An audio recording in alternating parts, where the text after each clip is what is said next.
चलिए, now we are going to start with ICDR, issue of capital and disclosure requirements. अब हम लोग capital market में कुछ इंपॉर्टेंट चैप्टर्स की सीरीज स्टार्ट कर रहे हैं, that is lesson number 8।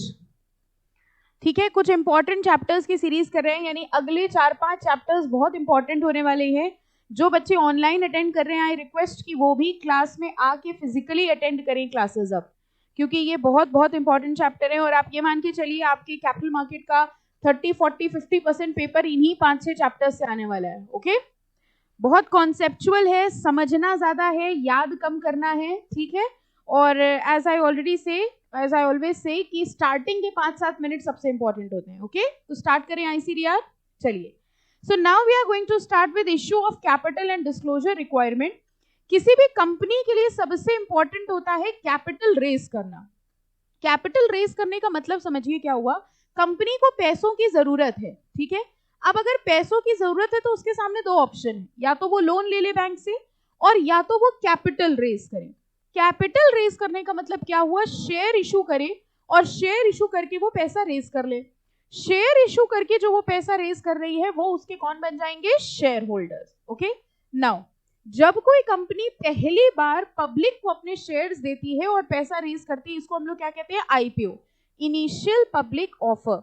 Okay, यानी पहली बार कंपनी ने पब्लिक ऑफर दिया है। ओके, पब्लिक ऑफर का मतलब ये हो गया, any person can purchase the shares of the company, और वो पर्सन कंपनी में पैसा लगा सकता है। ओके, लेकिन इसके अलावा भी कई तरीके होते हैं कंपनी के पास पैसा रेज करने के, जिसमें से एक होता है, कुछ कुछ शब्द है, सब अभी आगे डिटेल में पढ़ेंगे, जिसमें से एक होता है प्रेफरेंशियल अलॉटमेंट या प्राइवेट प्लेसमेंट।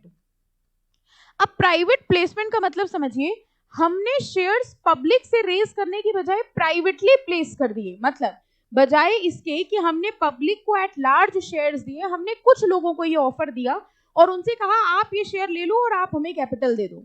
ओके, इसी तरह से एक होता है राइट इशू। ठीक है, अभी सब डिटेल में पढ़ेंगे, कम कम समझ आया होगा अभी। राइट इशू में हम लोग शेयर्स देते हैं एग्जिस्टिंग शेयर होल्डर्स को। ठीक है, इसी तरह से एक होता है ADR GDR, अगर आपने कभी नाम सुना हो सिर्फ, जिसमें हम लोग शेयर्स देते हैं बाहर वालों को। ये सारे के सारे तरीके होते हैं कैपिटल रेज करने के। और सेबी ने कहा कि अगर आपकी कंपनी कैपिटल रेज कर रही है तो आपको हमारी ICDR रेगुलेशंस फॉलो करनी पड़ेगी। इन रेगुलेशन का नाम समझो, issue of capital and disclosure. यानी अगर आप कैपिटल इशू कर रहे हैं तो उसके क्या नियम, रूल्स एंड रेगुलेशंस होंगे, प्लस आपको कौन कौन से डिस्क्लोजर्स करने पड़ेंगे। तो इस चैप्टर में हम लोग अलग अलग तरीके के कैपिटल इश्यूज के बारे में डिस्कस करेंगे। ओके, ओल्ड सिलेबस वालों में थोड़ा सा डिटेल्ड ज्यादा है ये चैप्टर, न्यू सिलेबस में कंपैरेटिवली उन्होंने कॉम्पैक्ट कर दिया है, कम कर दिया है। ओके, तो ओल्ड में जो भी एक्स्ट्रा टॉपिक है, वैसे तो इसी सब्जेक्ट में भी 1-2 जगह आगे भी कवर हो जाएगा, तो जो कॉमन मिलता जाए वो पढ़ते जाना, जो लास्ट में बचे फिर हमको बताना क्या क्या बचा है। ओके, चलिए, now we are going to start with SEBI ICDR regulations. The primary market is the avenue for resource mobilization. हम लोग ने बहुत पिछले लेक्चर में भी डिस्कस किया था about primary market and secondary market. जब हम कंपनी से शेयर ले रहे हैं डायरेक्टली तो वो कौन सी मार्केट हुई, प्राइमरी मार्केट। अगर हम ICDR रेगुलेशन की बात कर रहे हैं तो कौन सी मार्केट कंसर्न होगी, primary. The primary market is the avenue for resource mobilization and capital formation in the country as it deals with the issue of new instruments. नए शेयर इशू कर रही है कंपनी। हमने आपको बताया था प्राइमरी मार्केट में नया इंस्ट्रूमेंट होता है, नया शेयर होता है। सेकेंडरी मार्केट में जो आप शेयर खरीदते बेचते हैं वो नया होता है, नो, वो ऑलरेडी इशूड शेयर होता है, पुराना शेयर होता है। Okay, by the corporate sector such as equity share, preference share, debt instruments. Central government and state government and various public sector undertakings and other authorities such as State Electricity Board, Port Trust also issue bonds and debt instrument. तो company जो है वो share issue करती है, debt instruments issue करती है। कई बार सरकार भी लोगों से पैसा रेज करने के लिए अपने बॉन्ड्स इशू करती है, जिनको आप गवर्नमेंट बॉन्ड्स भी कहते हैं, या गवर्नमेंट सिक्योरिटीज सुना है कभी, ट्रेजरी बिल्स होते हैं, गवर्नमेंट सिक्योरिटीज होती हैं। ये सब तरीका होता है जब सरकार पैसा रेज कर रही है और बदले में आपको बॉन्ड्स दे रही है। ओके, नाउ सेबी ने इशू करी है सेबी की ICDR regulations for regulating various types of issues. जरा देखते हैं कौन कौन से इशू होते हैं। सबसे पहले तो हमने आपको बताया क्या होता है, आईपीओ। ठीक है, कोई कंपनी पहली बार शेयर इशू करती है तो वो आईपीओ होता है। और कौन सा होता है, further public offer, that is FPO. Bonus issue होता है, राइट इशू होता है, प्राइवेट प्लेसमेंट, प्रेफरेंशियल इशू, यही अभी जो हम आपको बता रहे थे। ठीक है, क्वालिफाइड इंस्टीट्यूशनल प्लेसमेंट। जरा एक एक करके इनको डिटेल में पढ़ते हैं। सबसे पहले हम किसकी बात पढ़ेंगे, IPO, initial public offer. It means an offer of specified securities by an unlisted issuer. Now, हम लोग को ये बहुत अच्छे से पता है लिस्टेड इशूअर कौन हुआ और अनलिस्टेड कौन हुआ। ठीक है, एक कंपनी जो पहले अनलिस्टेड है, वो कंपनी जैसे ही ये कहती है कि हम अपना आईपीओ निकालना चाहते हैं, दोनों कंडीशन साथ साथ चलती हैं। अगर आप ये कहते हो कि हम अपना आईपीओ निकालना चाहते हैं तो आप शेयर जो पब्लिक को दोगे उन शेयर्स को आपको लिस्ट कराना पड़ेगा। यानी अगर आप ये कहते हो कि हम आईपीओ निकालना चाह रहे हैं तो आपको लिस्ट भी करवाना पड़ेगा। That means after this IPO you will automatically be converted into a listed company. ठीक है, फाइन। तो ये कह रहे हैं कि अगर आप आईपीओ निकालने जा रहे हैं, इसका मतलब आपको अपने शेयर्स क्या करवाना पड़ेगा, लिस्ट कराने पड़ेंगे। ओके, तो जब उसने कोई शेयर इशू नहीं किया था तब तक वो क्या थी, अनलिस्टेड कंपनी थी। तो ये एक ऑफर है स्पेसिफाइड सिक्योरिटीज का by an unlisted issuer to the public. किसको शेयर्स दे रहे हैं हम, पब्लिक को दे रहे हैं, for subscription and includes an offer for sale of specified securities to the public by any existing holder of such security in an unlisted issuer। बहुत ध्यान से समझना, एक चीज होती है जब कंपनी ने नया शेयर निकाला, ठीक है, और वो नया शेयर वो किसको दे रही है, पब्लिक को। ठीक है, आप अंडरस्टैंड करिए, मान लीजिए कंपनी कह रही है कि मेरे जो शेयर्स हैं वो प्रमोटर्स के पास हैं। ठीक है, कॉन्सेप्ट बहुत ध्यान से अंडरस्टैंड करना। कंपनी कह रही है मेरे शेयर्स मेरे प्रमोटर्स के पास है, पब्लिक के पास नहीं है। हम पब्लिक को अपने शेयर्स देना चाहते हैं लेकिन अपनी कैपिटल बढ़ाना भी नहीं चाहते। पहले समझो हुआ क्या। ठीक है, हम क्या करना चाह रहे हैं, हम अपने शेयर पब्लिक को इशू करना चाह रहे हैं, लेकिन अगर हम पब्लिक को शेयर इशू करेंगे तो हमें अपनी शेयर कैपिटल इंक्रीज करनी पड़ेगी। लेकिन कंपनी कह रही है हम अपनी कैपिटल इंक्रीज नहीं करना चाह रहे हैं लेकिन पब्लिक को शेयर देना चाह रहे हैं।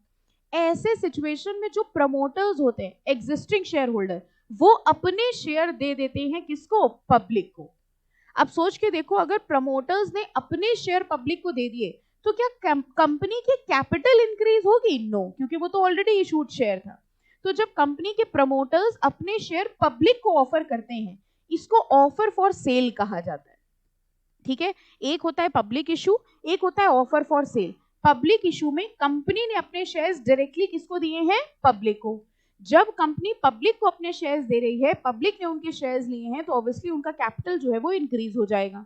लेकिन अगर कंपनी ये कह रही है कि हम पब्लिक को तो देना चाह रहे हैं लेकिन हम अपनी कैपिटल इंक्रीज नहीं करना चाह रहे हैं, तो वो अपने प्रमोटर्स से कहती है कि तुम लोग अपने शेयर पब्लिक को ऑफर कर दो।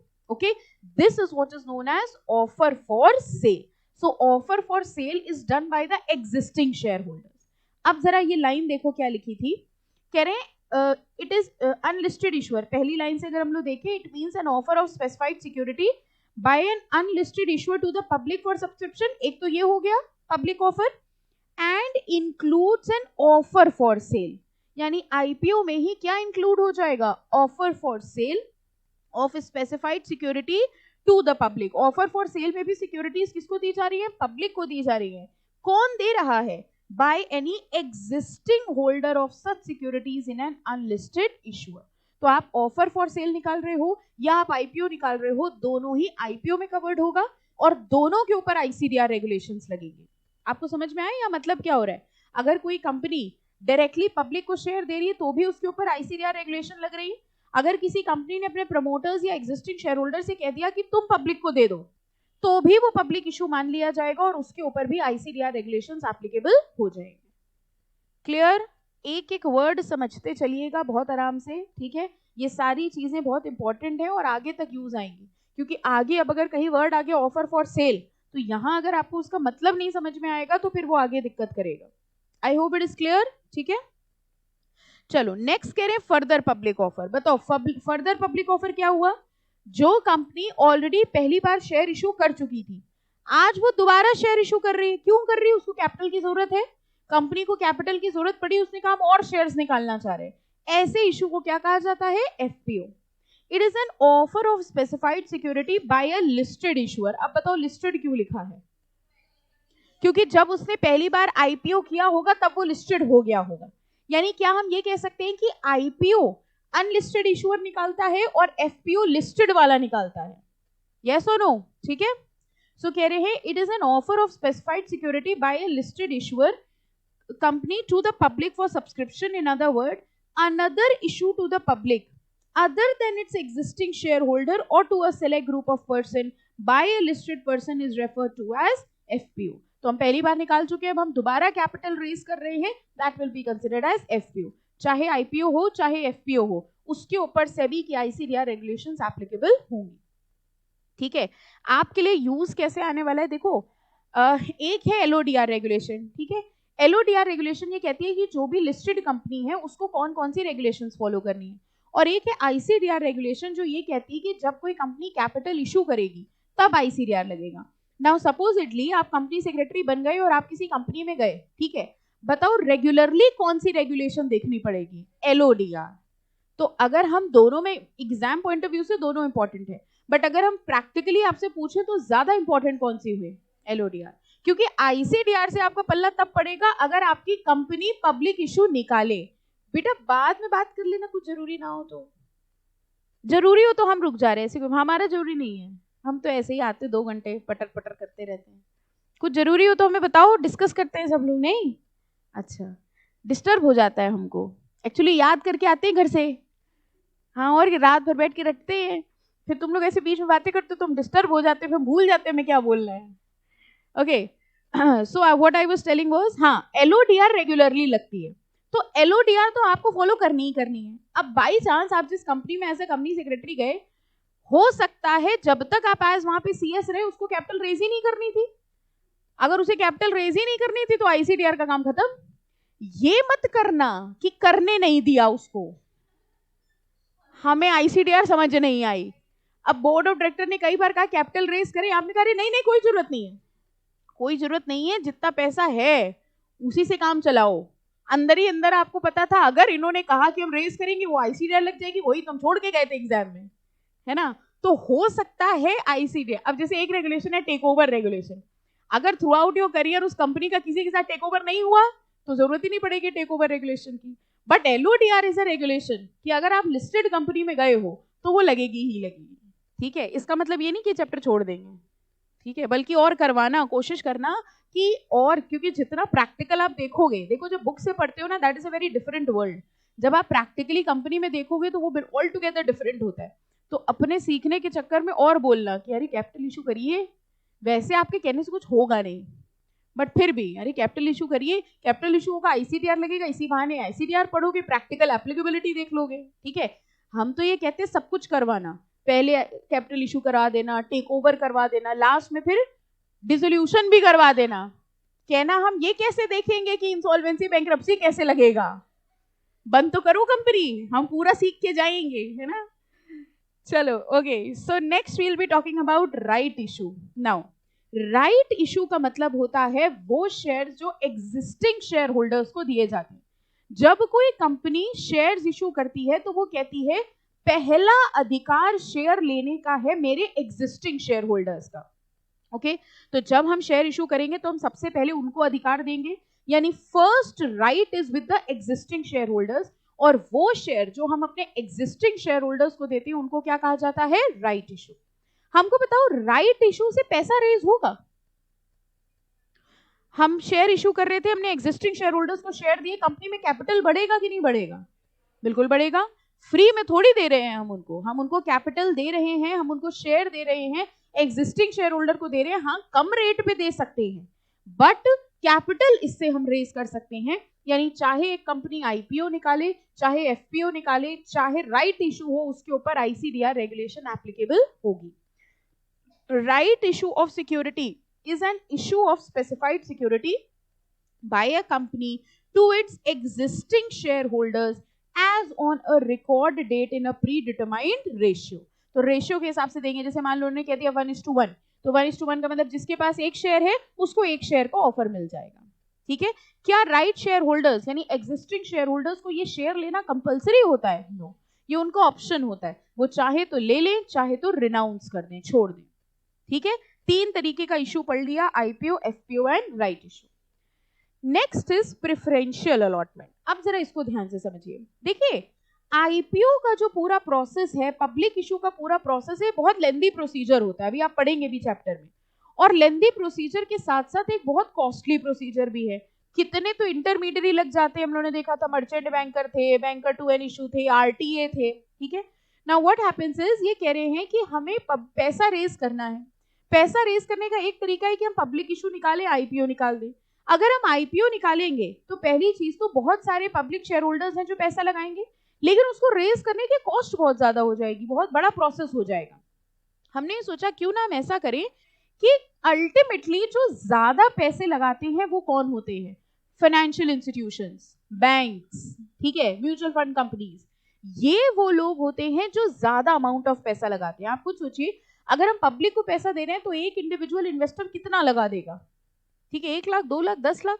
लेकिन ये जो फाइनेंशियल इंस्टीट्यूशंस होते हैं ये ह्यूज अमाउंट ऑफ पैसा लगाते हैं।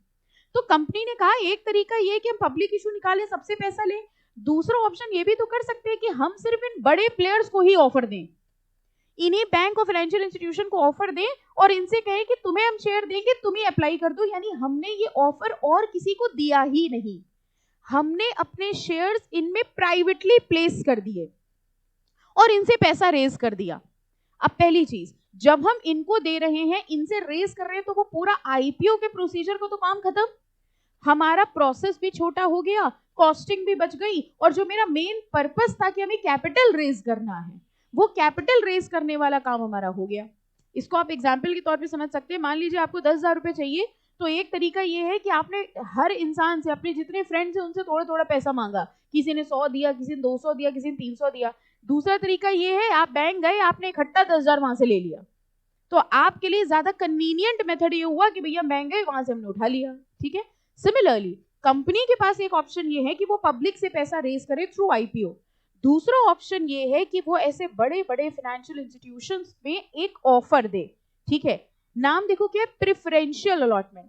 हमने किसको प्रेफर किया, हमने फाइनेंशियल इंस्टीट्यूशंस, बैंक्स को प्रेफर किया as compare to the public. हमने उनको ऑफर दिया, उन्होंने ऑफर एक्सेप्ट किया, उन्होंने शेयर ले लिए, हमको पैसा दे दिया, मेरा कैपिटल रेज हो गया। ऐसे इशू को हम लोग प्रेफरेंशियल अलॉटमेंट कहते हैं, और इसी को ही सिंपल नाम में हम प्राइवेट प्लेसमेंट भी कह सकते हैं। हमने अपने शेयर प्राइवेटली प्लेस कर दिए। अगर आप नाम से समझो, एक हुआ पब्लिक ऑफर, सबको दे दिया, और एक हुआ private placement. Private placement means privately हमने एक सिलेक्ट ग्रुप ऑफ पर्संस को ऑफर दिया, उन्होंने एक्सेप्ट कर लिया और उन्होंने हमको कैपिटल दे दी। This is what is known as preferential allotment और प्राइवेट प्लेसमेंट।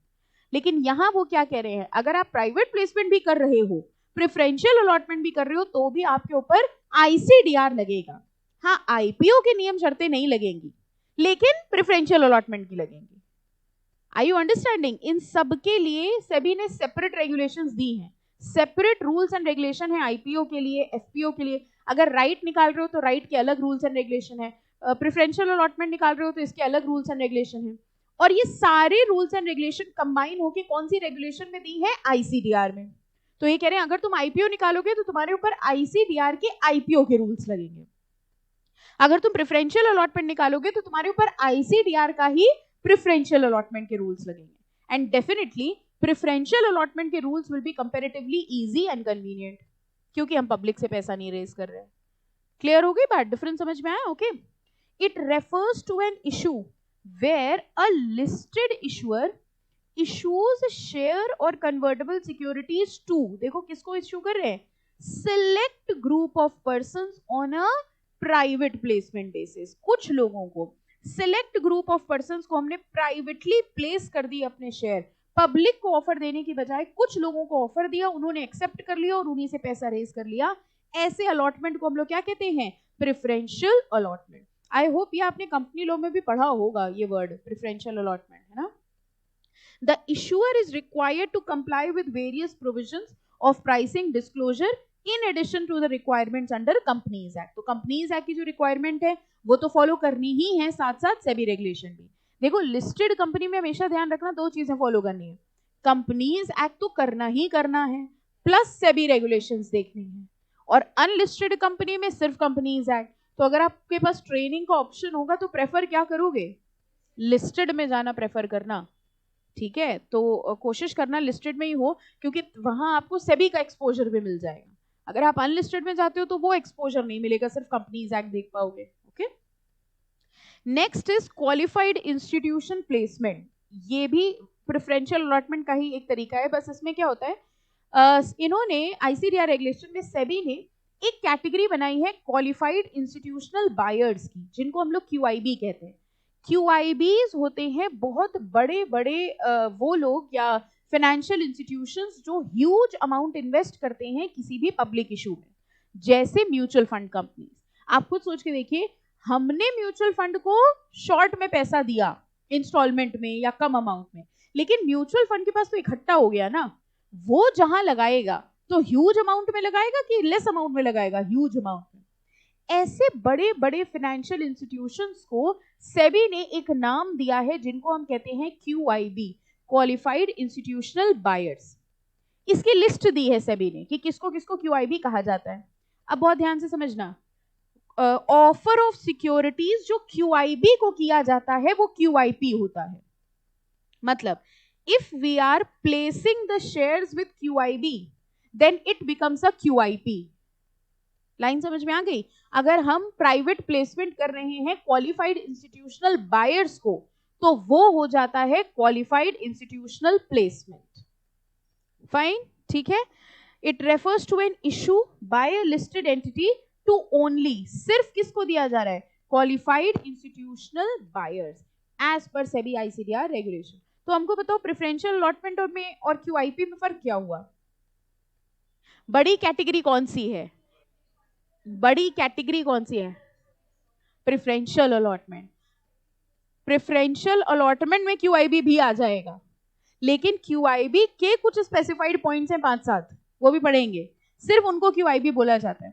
तो स्पेसिफिकली क्यूआईबी को सिर्फ हम दे रहे हैं, वो भी सिलेक्ट ग्रुप है, उनको हम दे रहे हैं तो वो क्यूआईपी बन जाएगा। लेकिन क्यूआईपी के अलावा और भी लोगों को अगर हमने इंक्लूड करा तो वो सब क्या हो जाएंगे? Preferential allotment. हाँ बेटा,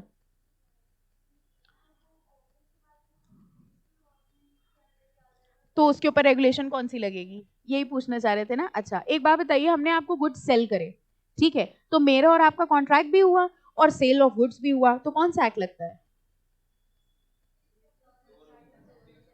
दैट्स ऑल योर ऑनर। मतलब समझो उसने क्या पूछा और हमने क्या बताया, आई विल एक्सप्लेन। उसने पूछा कि भाई क्यूआईपी को जब हम दे रहे हैं तो वो भी तो एक तरीके का प्रेफरेंशियल अलॉटमेंट है, क्योंकि सिलेक्ट ग्रुप को दे रहे हैं। तो अब प्रेफरेंशियल अलॉटमेंट की आईसीडीआर रेगुलेशन के रूल्स अलग हैं और क्यूआईपी के रूल्स अलग हैं। This was the question. हमने आंसर ये दिया, अगर हम किसी को गुड्स सेल करते हैं तो मेरा और उसका कॉन्ट्रैक्ट हुआ, तो एक तो हमारे ऊपर लग गया इंडियन कॉन्ट्रैक्ट एक्ट और एक हमारे ऊपर लग गया सेल्स ऑफ गुड्स एक्ट। तो हम फॉलो कौन सा करते हैं? Primarily sales of goods act. अब बताओ, क्यूआईपी के लिए स्पेसिफिक रेगुलेशंस हैं और प्रेफरेंशियल अलॉटमेंट के लिए भी है, तो क्यूआईपी को जब दे रहे हो तो कौन सी लगेगी? क्यूआईपी लगेगी। Clear? Okay, and last is bonus issue. Bonus issue क्या हुआ? फ्री में दे रहे हैं, किसको दे रहे हैं? एग्जिस्टिंग शेयर होल्डर्स को। जब कंपनी के पास सरप्लस प्रॉफिट्स वगैरह होते हैं तो कंपनी कहती है कि हम शेयर्स देंगे अपने शेयर होल्डर्स को बोनस में, यानी फ्री में। Bonus issue of share means additional shares issued by the company to its existing shareholders to reward for their loyalty and is an opportunity to enhance the shareholders wealth. shareholders की wealth increase करने की बात है। उन्होंने पैसा दिया था एक शेयर का, लेकिन उसके बदले में मिल गए उनको 2 शेयर। भाई फ्री में कोई चीज मिले अच्छी लगती है ना? Okay, the bonus shares are issued without any cost to the company by capitalizing the available reserves. Bonus अगर कोई कंपनी निकाल रही है तो उसके ऊपर भी आईसीडीआर लगेगा और आईसीडीआर की बोनस की रेगुलेशन। ये रेगुलेशन एक्चुअली में बहुत बड़ी है। आईसीडीआर रेगुलेशन एलओडीआर से बड़ी है क्योंकि इसमें इतने सारी रेगुलेशंस हैं, लेकिन आपके चैप्टर में छोटी है। आई ऑलवेज से, अगर आपने अपनी बुक से आईसीडीआर पढ़ा है तो आपने अपनी बुक का चैप्टर पढ़ा है, आईसीडीआर नहीं पढ़ा है। Are you understanding the difference? हम लोग नॉर्मल लैंग्वेज में बोलते हैं आईसीडीआर पढ़ लिया। आईसीडीआर तो तब पढ़ोगे जब सेबी की पूरी रेगुलेशन खत्म होगी। आपने तो सिर्फ वो पढ़ा है जितना आपके इंस्टीट्यूट ने आपको चैप्टर में दिया है, and that is the reason. अब इंस्टीट्यूट सिलेबस में क्या कहता है, कई बार ऐसा होता है कि ऐसा क्वेश्चन आ जाता है जो आपने नहीं सुना या हम लोग कहते हैं ना बुक में नहीं था, now what happens is institute ये कह रहा है कि सिलेबस में सेबी की आईसीडीआर रेगुलेशंस हैं, जिसके लिए हमने एक सजेस्टेड स्टडी मटेरियल दिया है. आई एम नॉट सेइंग कि I will give the paper from this. इसीलिए इंस्टीट्यूट ने हर किताब के पहले लिखा है कि along with this read the SEBI circulars regulation. अब वो आप पढ़ते नहीं हो, प्रीफेस में लिखा है हर किताब में कि इसके साथ साथ आपको सेबी सर्कुलर रेगुलेशन. अभी बीच में इस चीज को लेके कुछ वो भी हुआ था, डिस्प्यूट भी हुआ था, बच्चों की रील्स आ रही थी क्या क्या पढ़ डाले. हाँ, ये चीज जब हुई थी तो इंस्टीट्यूट ने कहा कि सब कुछ पढ़ना है, तो बच्चों की ऐसी रील्स आने लग गई, क्या क्या पढ़ डाले, इतना अत्याचार हो रहा है, जैसे यही बड़ा पढ़ लेते हैं, है ना. So I just want to make this point clear. जब आप कंपनी में जाएंगे और कोई ऐसा सिनेरियो हो कि कंपनी पब्लिक इशू निकाल रही है या बोनस निकाल रही है, तो बुक संभाल के रखोगे, इसी से देखोगे, और जो इसमें नहीं दिया है कंपनी से कह दोगे हमें आते ही नहीं क्योंकि हमारी बुक में था ही नहीं ओवर देयर. बल्कि कोशिश करना है एक बार सेबी की रेगुलेशन बस टर्न करके देखना. उसके लिए करना बस इतना है, सेबी की वेबसाइट पे जाइएगा, ठीक है, उसमें वो लीगल ऑप्शन एक आता है, उसमें रूल्स एंड रेगुलेशंस आते हैं. रेगुलेशंस में जब जाना तो सेबी की सारी. दूसरी चीज, बुक में हो सकता है पुराना दिया हो, एंड स्पेशली जब तक आप कंपनी में जाओगे तब तक तो पुराना हो ही जाएगा. You have to see the amended latest regulation. वहां आप देखना सेबी की सारी रेगुलेशंस दी हैं जो आपके चैप्टर्स में. जब आप उसको खोलना एक बार तो देखना पूरी सेबी की आईसीडीआर रेगुलेशन आपको दिख जाएगी. तो भले ही पढ़ना ना पढ़ना, एक काम आज बस इतना होमवर्क करना कि सेबी की रेगुलेशन देख आना कहाँ है. ये तो पता हो देखनी कहाँ हो. सीएस बनने के बाद किसी से पूछोगे उसमें भी शर्म की बात है कि कहाँ देखें रेगुलेशन. ठीक है, तो बस एक बार टर्न करके देखिएगा. चलो अब हम लोग बात करेंगे प्रोसेस, कैसे इशू करा जाता है. हम लोग को पता है जब भी कोई कंपनी पब्लिक इशू करती है तो प्रोस्पेक्टस निकालती है, और प्रोस्पेक्टस को हम लोग कह सकते हैं लेटर ऑफ ऑफर. और लेटर ऑफ ऑफर पब्लिक को देने के पहले हमें उसको किसके पास भेजना पड़ता है, सेबी के पास, जिसको हम लोग कहते हैं draft letter of offer. Draft letter of offer हम सेबी के पास भेजेंगे, सेबी उसको चेक करेगा, अगर उसमें कुछ शॉर्टकमिंग्स होंगी तो वो ठीक करेंगे, और फिर हम वो लेटर ऑफ ऑफर देते हैं पब्लिक को. Okay, draft offer document means the offer document in the draft stage. Draft means rough stage. The draft offer document are filed with the SEBI at least 30 days prior to the filing of offer document with ROC or stock exchange. यानी कि ROC के file करने के 30 दिन पहले हमें किसके पास file करना पड़ेगा, SEBI के पास. The SEBI may specify changes if any in the draft offer document and the issuer or lead merchant banker shall carry out such changes in the draft offer document. तो पहले हमने सेबी को दिया, सेबी ने उसमें चेंजेस बताए, हम उन चेंजेस को इनकॉर्पोरेट करेंगे और फिर वो ड्राफ्ट ऑफर डॉक्यूमेंट हम स्टॉक एक्सचेंज में सबमिट कर देंगे, यानी पब्लिक को दे देंगे. Okay, the draft offer document is available on SEBI website for public comment. SEBI क्या करता है, पब्लिक के कॉमेंट्स के लिए उसको अवेलेबल करा देता है 21 days from the filing of draft offer document with SEBI. पहली बात समझ में आ गई? Any doubt till here? पक्का? चले आगे. Okay, next is offer document. जब वही ड्राफ्ट ऑफर डॉक्यूमेंट फाइनलाइज हो गया तो वो क्या बन जाएगा, ऑफर डॉक्यूमेंट या फिर prospectus. Offer document means prospectus in case of public issue, offer for cell and later of offer in case of right issue. देखो कह रहे हैं पब्लिक इशू के केस में और ऑफर फॉर सेल के केस में हम लोग उसको क्या कहते हैं, प्रोस्पेक्टस, और राइट इशू के केस में हम लोग कहते हैं लेटर ऑफ ऑफर. ये नाम है वही चीज, प्रोस्पेक्टस ही, बस पब्लिक इशू कर रहे हैं या ऑफर फॉर सेल कर रहे हैं. What was offer for cell? जब प्रमोटर्स पब्लिक को दे रहे हैं, ठीक है, चाहे ऑफर फॉर सेल हो या पब्लिक इशू हो, उस डॉक्यूमेंट को हम लोग कहते हैं प्रोस्पेक्टस. लेकिन जब राइट इशू होता है तो हम उसे प्रोस्पेक्टस नहीं कहते हैं, हम उसे लेटर ऑफ ऑफर कहते हैं. क्यों? ऑफर तो हम लोग पब्लिक को भी दे ही रहे थे.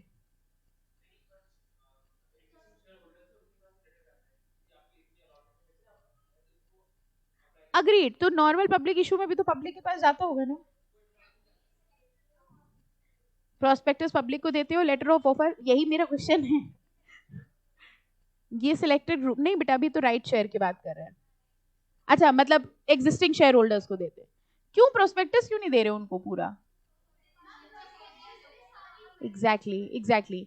प्रोस्पेक्टस में दो तरीके की इंफॉर्मेशन होती है, ठीक है, एक जो कंपनी की बेसिक डिटेल्स होती हैं और एक ऑफर की डिटेल्स होती हैं. जो आपके एग्जिस्टिंग शेयर होल्डर है उनको थोड़ी बताओगे कि कंपनी का नाम ये है, कंपनी में इतने डायरेक्टर है, उनको तो पता ही है सब, तो उनको वो बेसिक डिटेल्स देने की जरूरत ही नहीं, उनको तुम सिर्फ ये बताओ कि ऑफर क्या है। इसलिए उनको जो हम प्रोस्पेक्टस भेजते हैं उसमें हम सिर्फ ऑफर के डिटेल्स देते हैं, that is why it is known as letter of offer. Okay fine, तो when you are going for a right issue तो ध्यान रखना उस डॉक्यूमेंट को हम लोग क्या बुलाएंगे, लेटर ऑफ ऑफर। चलिए next is red herring prospectus. अब जिन बच्चों ने मॉड्यूल 1 पढ़ रखा है, kindly explain what is a red herring prospectus. Result की डेट आने वाली है इसलिए सही सही बताना, हाथ उठा के, ऐसे नहीं। जिन जो मॉड्यूल 2 वाले बच्चे जिनको नहीं आता वो एकदम शांति से बैठे, ठीक है, इग्नोर का भी बताएंगे सब। हाँ बेटा।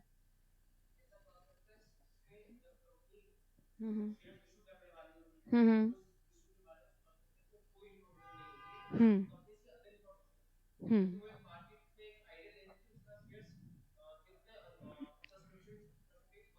ओके वेरी गुड, और एनीवन एल्स? हाँ बेटा। हाँ हाँ okay. Hmm hmm hmm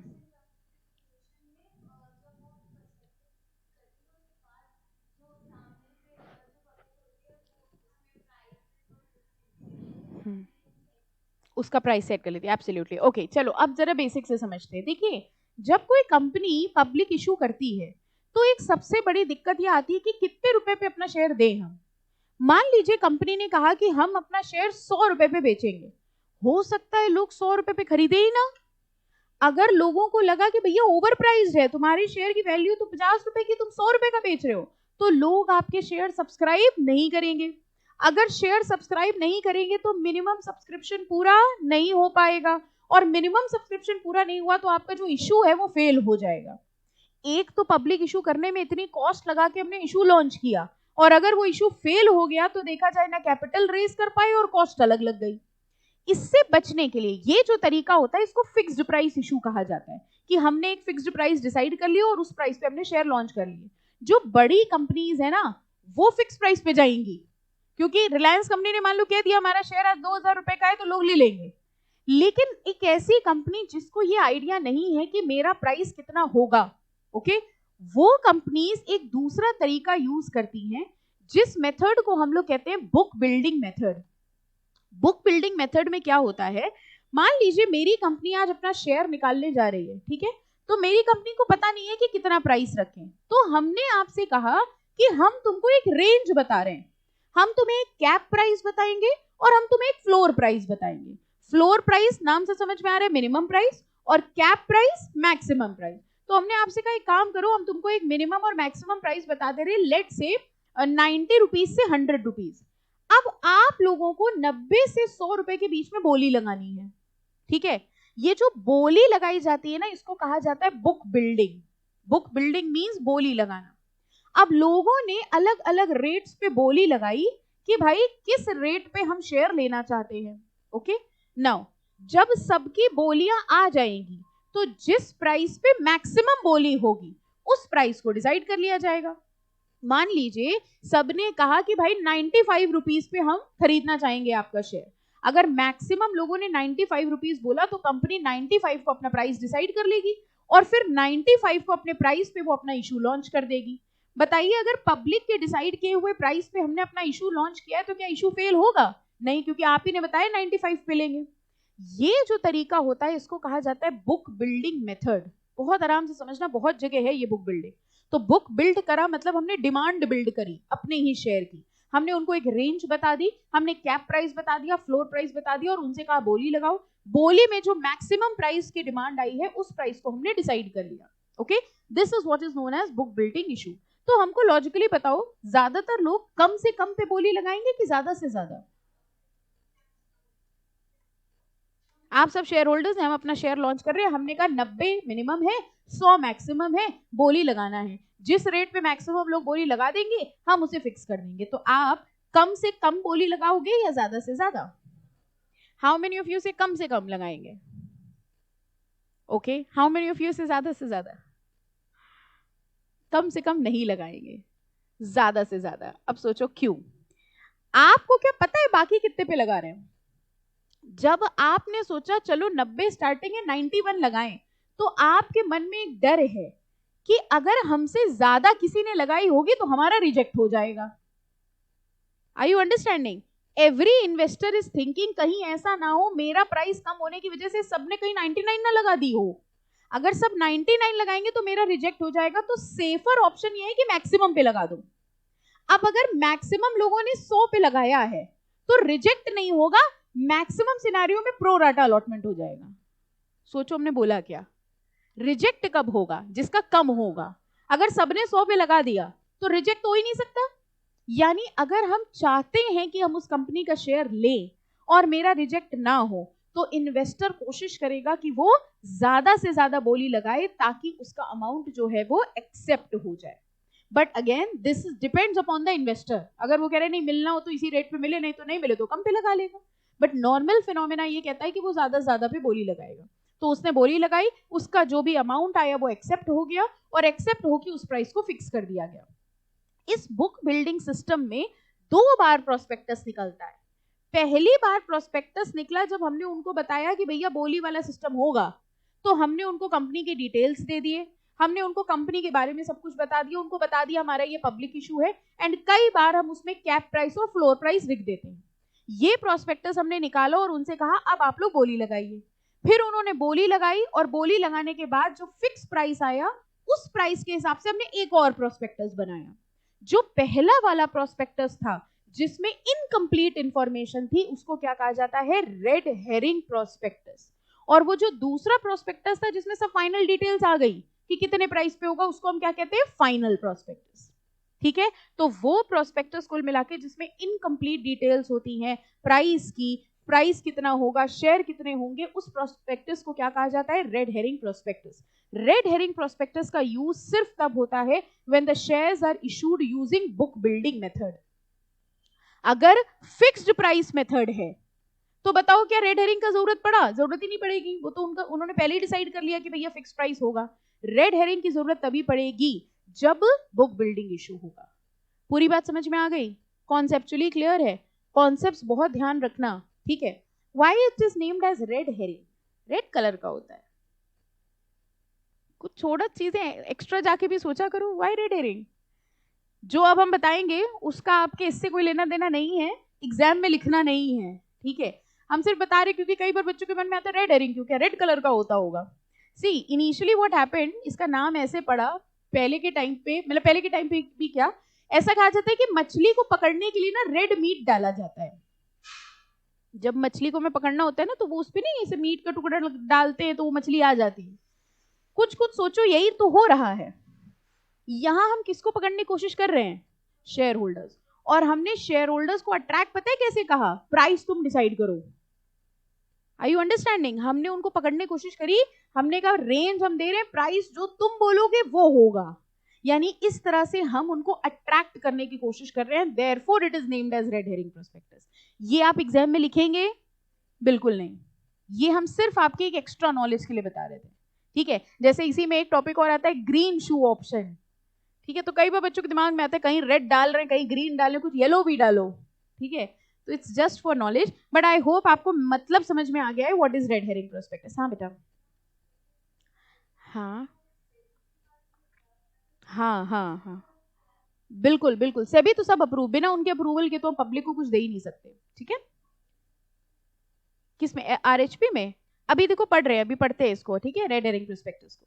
Red herring prospectus is a prospectus which does not have details of either price or number of share. अभी जब कुछ decided ही नहीं है तो हम कहां से उसमें लिख सकते हैं कि प्राइस कितना है, नंबर ऑफ शेयर कितने हैं, और the amount of issue.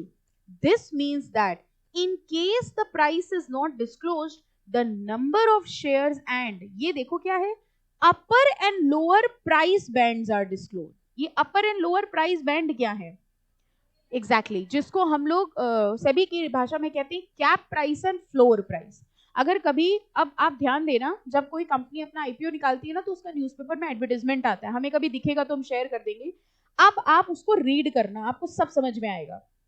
उसमें साफ साफ लिखा होगा the cap price, the issue is for this this amount, the cap price and floor price is this this this.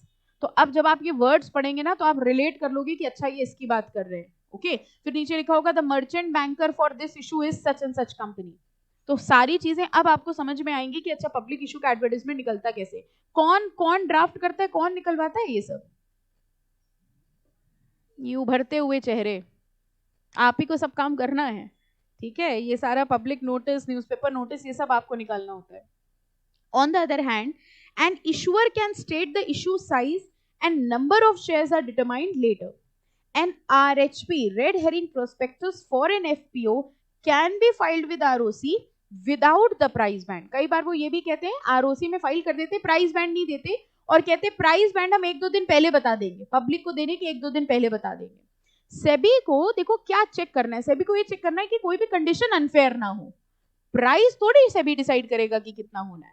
तो ये कह रहे हैं कई बार ऐसा भी होता है कि रेड हेरिंग प्रोस्पेक्टस जो है it is filed with ROC without price band, and in such a case the issuer will notify the floor price और the price band by way of advertisement 1 day prior to the opening of the issue.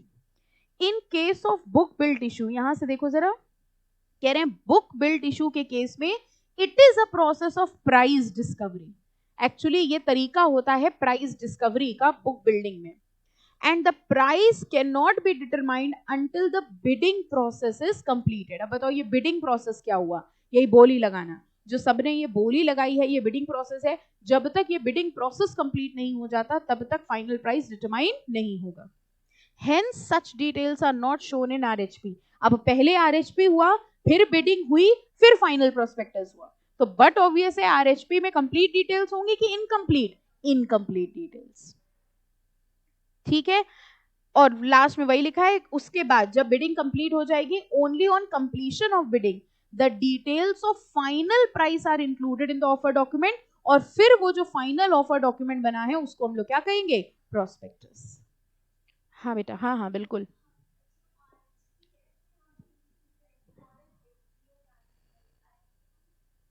अच्छा ये बताइए कि red herring prospectus IPO के case में हो सकता है कि नहीं हो सकता है, सोच के बताइए।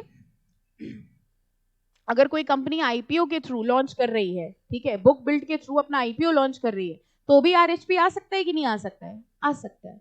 दे were not very strict about this thing, ठीक है। That means IPO also an FPO, जहां भी बुक बिल्ड हो रहा है वहां आरएचपी जाएगा। ओके, नॉर्मली सेबी की रेगुलेशन है कि बुक बिल्ड के थ्रू ही करो, बुक बिल्ड के थ्रू ही आजकल सारे इश्यूज निकलते हैं। ओके, एग्जैक्टली, रिजेक्ट होने के चांसेस नहीं होते हैं। चलो अब हम लोग स्टार्ट करेंगे सेबी की आईसीडीआर रेगुलेशन। ये सिर्फ शॉर्ट में उन्होंने चीज़ों का डिस्क्रिप्शन दिया हुआ था, अभी तो इन्होंने देखो सिर्फ इंट्रोडक्शन बताया है, फिर कह रहे हैं आईसीडीआर की कमेटी है, ये सब आप अपनी गर्मियों की छुट्टियों में पढ़ लीजिएगा, ठीक है। गर्मियों की छुट्टियां होती है, हॉलीडे होमवर्क है ये आपका, ये ऊपर वाला पढ़ लेना कैसे क्या आया। चलिए, वेरी वेरी इंपॉर्टेंट, एप्लीकेबिलिटी। ये आईसीडीआर रेगुलेशन किसके किसके ऊपर एप्लीकेबल होंगी, अभी हमने आपको बताया था, चाहे हम आईपीओ लॉन्च करें, एफपीओ लॉन्च करें, राइट इशू, बोनस इशू, इन सब के ऊपर आईसीडीआर रेगुलेशन एप्लीकेबल हो जाएगी। देखो किसके किसके ऊपर हो रही है, आईपीओ इनिशियल पब्लिक ऑफर के ऊपर हो रही है, प्रेफरेंशियल इशू के ऊपर हो रही है, आई होप अब इन सब के नाम आपको पता है, ठीक है। बोनस शेयर्स, कोई कंपनी बोनस शेयर इशू कर रही है तो भी आईसीडीआर लगेगा। ये 2-3 नए हैं, listing on innovators growth platform and initial public offer by small and medium enterprises. ये एक्चुअली एसएमईज के लिए होता है, या आजकल जो चल रहा है स्टार्टअप्स, ठीक है। ये लोग जब अपना कैपिटल इशू करते हैं तो जाहिर सी बात है इनको हर चीज में रिलैक्सेशन मिला हुआ है, नई कंपनीज हैं, स्टार्टअप्स हैं, यहां पर भी इनके लिए सेपरेट आईसीडीआर रेगुलेशंस हैं जो थोड़े से लीनियंट प्रोविजंस बनाए हुए हैं इनके लिए, अभी ये सब पढ़ेंगे। राइट इशू कोई कंपनी कर रही है शेयर का या आईडीआर का, इनिशियल पब्लिक ऑफर कर रही है आईडीआर का, आईडीआर अभी पढ़ाएंगे क्या होता है। क्वालिफाइड इंस्टीट्यूशनल प्लेसमेंट, ये सुना है ना, क्यूआईपी किसको करते थे, क्यूआईबी इसको। Further public offer that is FPO, and right issue. Right issue में देखो क्या लिखा है, right issue by listed issuer where aggregate value of issue is more than 50 crore. तो 50 करोड़ से ज्यादा का अगर आपका राइट इशू है तो आपके ऊपर आईसीडीआर रेगुलेशंस एप्लीकेबल हो जाएंगे। एनी डाउट, पक्का, चले आगे। ओके, नाउ आईपीओ और FPO. A public issue of specified securities by an issuer can be either an IPO or FPO, An IPO is done by unlisted issuer while FPO is done by a listed issuer. I hope कोई doubt नहीं है, repeated lines हैं. As per ICDR regulation, the issuer shall comply with the following conditions before making an IPO of specified securities. The conditions need to be satisfied both at the time of filing draft offer document, commonly referred to as draft red herring prospectus, and the time of registering or filing the final offer document. यानी जब आप RHP red herring prospectus निकाल रहे हो या जब आप final offer document निकाल रहे हो, दोनों time in terms and conditions को आपको चेक करना पड़ेगा. अब सबसे पहले वेरी वेरी इंपॉर्टेंट मार्क कर लीजिए, एलिजिबिलिटी में कह रहे हैं entities not eligible to make an IPO. यानी सबसे पहले बता रहे हैं कौन कौन आईपीओ नहीं निकाल सकता. बड़े सिंपल से पॉइंट है. फर्स्ट देखो,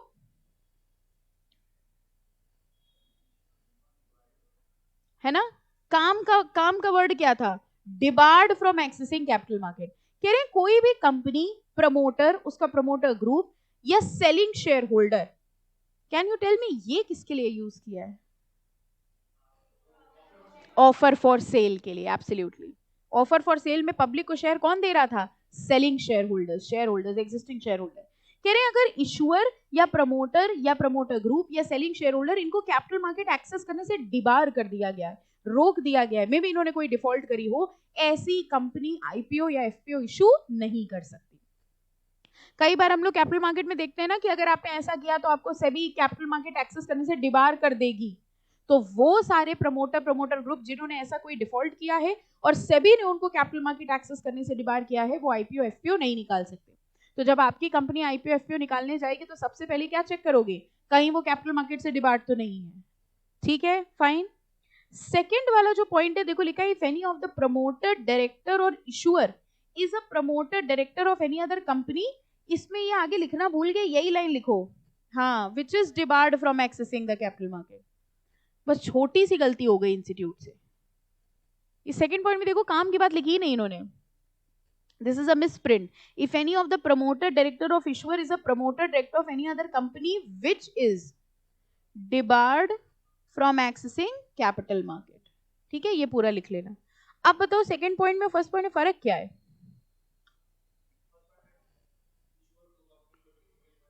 हाँ, एक कंपनी है ए लिमिटेड. ठीक है, बहुत ध्यान से सुनिए. एक कंपनी है ए लिमिटेड जिसका एक प्रमोटर है मिस्टर ए. ये ए लिमिटेड कैपिटल मार्केट एक्सेस करने से डिबार्ड थी. क्या ये ए लिमिटेड आईपीओ निकाल सकती है? नहीं निकाल सकती. Second case, okay, A limited was not debarred from accessing capital market, लेकिन इनके जो प्रमोटर थे मिस्टर ए, वो एक और कंपनी के प्रमोटर थे A B limited. A B limited was debarred from accessing capital market. पहला सवाल, क्या ए बी लिमिटेड आईपीओ निकाल सकता है? नो. क्या ए लिमिटेड आईपीओ निकाल सकता है? नो. समझ में आया? यानी आपकी खुद की कंपनी भी एक्सेस डिबार्ड नहीं होनी चाहिए, और अगर आपकी कंपनी का कोई प्रमोटर किसी दूसरी कंपनी का प्रमोटर है और वो दूसरी कंपनी डिबार्ड है कैपिटल मार्केट एक्सेस करने से, तो ये वाली कंपनी भी आईपीओ नहीं निकाल सकती. सेबी कह रहे हैं जब तुम वो नहीं संभाल पाए तो तुम ये क्या संभालोगे? लॉजिकली समझ रहे हो? तुम वो कंपनी नहीं संभाल पाए, तुमने उस कंपनी में डिफॉल्ट करी, तो तुम इस कंपनी में भी डिफॉल्ट करोगे, इसलिए हम तुम्हें यहां पर भी आईपीओ निकालने की परमिशन नहीं देंगे. ओके, तो कोई भी प्रमोटर हो सकता है, डायरेक्टर हो सकता है. Any doubt in the 2 points? Third, if the issuer or any of its promoter or director is a wilful defaulter or fraudulent borrower. ये दो शब्द भी समझ में आते हैं. विलफुल डिफॉल्टर, जानबूझ के गलत काम किया है, या फ्रॉडुलेंट बोरोवर है, ऐसी कंपनी भी आईपीओ नहीं निकाल सकती. आप खुद सोचिए, फ्रॉडुलेंट बोरोवर है या विलफुल डिफॉल्टर, मतलब समझ गए, पैसा लेके खा चुका है वो, उसने पैसा मार्केट से उठाया था और उसने चुकाया नहीं है, और आज वो कंपनी से कह रहे और पैसा दो, लोगों से कह रहे पब्लिक इशू लेकर आए और पैसा दो ताकि हम वो भी लेके भागे. कर सकते हैं? नो. 3 हो गए. पहला क्या था? वो कंपनी खुद डिबार्ड नहीं होनी चाहिए, उसका प्रमोटर डायरेक्टर किसी और कंपनी में हो, वो दूसरी कंपनी भी डिबार्ड नहीं होनी चाहिए, एंड थर्ड, वो विलफुल डिफॉल्टर या फ्रॉडुलेंट बोरोवर नहीं होना चाहिए. डी पॉइंट में कौन नहीं होना चाहिए? If any of the promoter, director of the issuer is a fugitive offender. Fugitive offender समझ गए? भगोड़ा, जो पैसे लेके भाग जाते हैं. ठीक है, कह रहे उनको पैसे मत देना. ई वाला देखो, if there are any outstanding convertible security और any other right which would entitle any person with any option to receive equity share. देखिए बहुत ध्यान से समझिए, मेरी कंपनी आज ये कह रही है, मेरी कंपनी ने कुछ शेयर इशू कर रखे हैं और कुछ कन्वर्टेबल प्रेफरेंस शेयर्स इशू करे हुए हैं.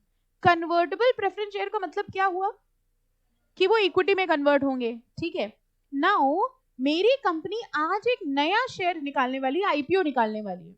तो वो कह रहे हैं कि तुम तब तक आईपीओ नहीं निकाल सकते जब तक तुम्हारी कुछ एग्जिस्टिंग कन्वर्टेबल वाली सिक्योरिटीज हैं. अभी पहले तुम उनको कन्वर्ट करके तो इक्विटी में लाओ, उनसे भी तो पैसा मिलेगा अभी तुम्हें. तो पहले तुम अपने एग्जिस्टिंग ऑब्लिगेशंस को कंप्लीट करो, फिर उसके बाद तुम आईपीओ निकाल सकते हो. ओके, तो ये कह रहे हैं कहीं ऐसा ना हो, समझिएगा, कहीं ऐसा ना हो कि कंपनी कह रही है कि लेट से हम 2 लाख शेयर इशू कर सकते हैं. भाई शेयर कैपिटल तो मैक्सिमम तुम उतना ही रेज कर सकते हो ना जितना तुम्हारे मेमोरेंडम में लिखा ऑथराइज्ड है. अब तुमने कहा कि हम 2 लाख रुपए रेज कर सकते हैं, बहुत ध्यान से समझना. ठीक है, हम 2 लाख रेज कर सकते हैं. तुम्हारे कुछ एग्जिस्टिंग प्रेफरेंस शेयर्स कन्वर्टेबल वाले पड़े हुए थे, तुमने उनका ध्यान नहीं दिया और तुमने पूरे 2 लाख का आईपीओ उठा लिया. अब जब उनके कन्वर्जन की बारी आई तो तुम कह रहे हो अब हम तो शेयर में कन्वर्ट ही नहीं कर सकते क्योंकि हम तो मैक्सिमम कैपिटल उठा चुके हैं. समझ में आया? वो बेचारे तो बैठे ही रह गए कन्वर्टेबल लेकर के. तो ये कह रहे हैं पहले उनका अकाउंट फॉर कर दो, उनके जितने शेयर बनते हैं उनको हटा दो, उसके बाद जो बचे उस पे तुम आईपीओ निकाल देना. Is this logically clear? कह रहे if there are any outstanding convertible, outstanding का मतलब क्या हुआ, जो बचे हैं, जो जिनका भी कन्वर्जन बाकी है, और any other right which would entitle any person with any option to receive equity share, या कोई और अधिकार, कन्वर्टेबल हो या कोई और अधिकार. जैसे आपने एम्प्लॉई से कह रखा था, ठीक है, एम्प्लॉय स्टॉक ऑप्शन भी ऐसी चीज होती है. आपने एम्प्लॉय से कह रखा था कि तुम 1 साल तक काम करना, उसके बाद तुम्हें शेयर दे देंगे. उसके पहले तुम अपने सारे शेयर पब्लिक को दे चुके हो, तो वो बेचारा 1 साल तक काम करने के बाद जब तुम्हारे पास आया कि लाओ अब हमको शेयर दे दो, तुम कह रहे हो अब तुम्हारे पास शेयर है ही नहीं. तो ये ना करो. जिनको तुमने वादा कर दिया था, जिनके कन्वर्ट अभी होने हैं, उनके हटा दो, फिर तुम अपना पब्लिक इशू कर सकते हो. तो ये कंडीशंस देखनी पड़ेंगी. हेडिंग एलिजिबिलिटी है, लेकिन एक्चुअली ये कौन है, नॉट एलिजिबल है, जो ये लोग आईपीओ नहीं निकाल सकते. ठीक है, अच्छा नोट बताओ, जो डिबार्ड वाले 2 पॉइंट थे ऊपर, वो कह रहे हैं कि हाँ हम एक जमाने में डिबार्ड थे लेकिन अब हम सही हो गए, अब हम हमारे ऊपर जो रोक लगाई गई थी वो सही हो गई है, तो क्या अब हम आईपीओ निकाल सकते हैं? आपको क्वेश्चन समझ में, हम क्या पूछ रहे हैं, हम पहले डिबार्ड थे लेकिन अब हम सही हो गए हैं, तो क्या अब हम आईपीओ निकाल सकते हैं? नोट पढ़ लो इसके लिए.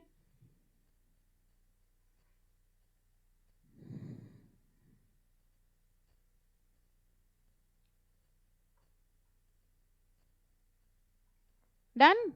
निकाल सकते हैं कि नहीं निकाल सकते हैं? ठीक है, जब उनकी वो प्रॉब्लम सही हो गई हो और उनका वो डिपार्टमेंट हट गया हो, then they can go for IPO FPO. Any doubt till here? समझ में आ रहा है? पक्का? चैप्टर टफ लग रहा है, इजी? बोरिंग है कि इंटरेस्टिंग? हाँ, बोरिंग कह भी ना देना. ठीक है, ये सबसे इंटरेस्टिंग चैप्टर्स हैं. चलो यहाँ पे स्टॉप करेंगे, इसके आगे हम लोग एलिजिबिलिटी रिक्वायरमेंट्स रीड करेंगे. ठीक है, नेक्स्ट लेक्चर पर.